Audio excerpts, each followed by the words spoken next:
Hello, I'm tntulak, and this is Filmmakering Like a Boss. Now, I don't claim to be an expert, but I am an award-winning filmmaker, and more than that, I have a passion for filmmaking, which is really all you need to get started. A few months ago, I received this comment. I'd like to see an episode about obtaining and maximizing a location like a filmmakering boss. Don't worry, I didn't forget. I saw it and I noted it, but at the time I was actually struggling with this very issue. They say that pre-production actually takes up about 80% of the overall production, primarily due to organizing finances, but also to things like location and a great number of many other things. At the time that I received that comment, I was in pre-production on Who Dun Dun Dun It, and location was actually one of the biggest hurdles that we had to go through. We actually went through like 6 or 7 locations before we were able to settle on one that worked. 6 or 7 different locations that were going to work, but then fell through for one reason or another, causing us to even have to push back production itself while we looked for another location. Pre-production can be very stressful. So many things have to come together just right before you can actually move forward with production. Now, my advice on how to secure a good location actually begins with your script. When you sit down to start writing your script, you really need to already have a good idea of what resources are available to you and what kind of budget you're going to have. Do a little bit of research online and see what public set locations are around you that you might be able to afford to have access to, and do some inventory on what locations you already have access to in your just day-to-day life, be it your home or your place of work or any extracurriculars you might be a part of, and then write your script accordingly. What I mean is, if you know up front that you're not going to have the budget to film in a specific location, then don't write your script to take place in that location. Look at the kinds of locations that you have access to already in your day-to-day life and write your script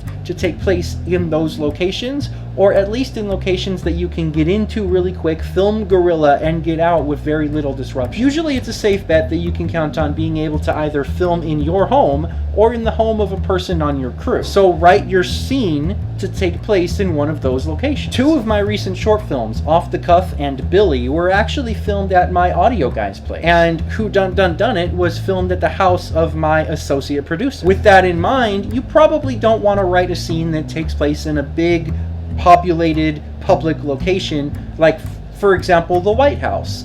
You're not going to be able to get into the actual White House to film your movie, but unless you have the budget to rent a location and make it look like the White House, you probably shouldn't film your scene to take place at the White House. Now, if you are going to have a little bit of a location budget, that will obviously make things easier for you. A little bit of searching online and you can find some great locations to rent out. In fact, I know of a location in LA that's an abandoned hospital that used to serve as a hospital but now serves as a rental location that you can film a hospital scene at. A little bit of searching online and stuff like this becomes your best friend. Another really good resource for locations is Airbnb. Now, this can be a little bit costly, but if you've got a budget, then you can find some great locations on Airbnb. I actually did a little bit of searching when I was looking for a location for Who Dun Dun Dun It, and I found some great potential places, and then I spoke to the owner of those places and they were willing to work with me and work out some kind of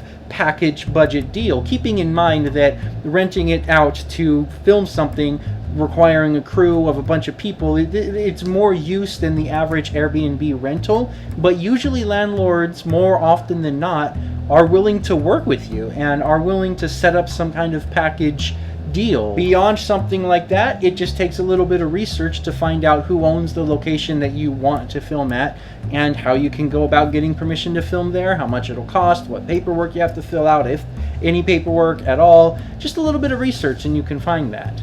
If you're at that point where you've got the budget and are able to pursue something like that. If you're not, then and you're shooting guerrilla, then like I said earlier, you just kind of want to look at what you already have access to and then just write your script to take place in one of those locations. Now, as far as maximizing your location, that I'm going to talk about in a separate video. So hit that subscribe button so you can follow along in the next episode of Filmmakering Like a Boss.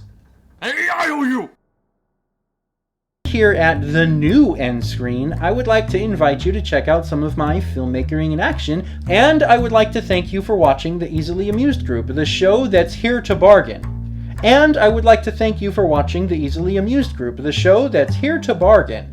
And I would like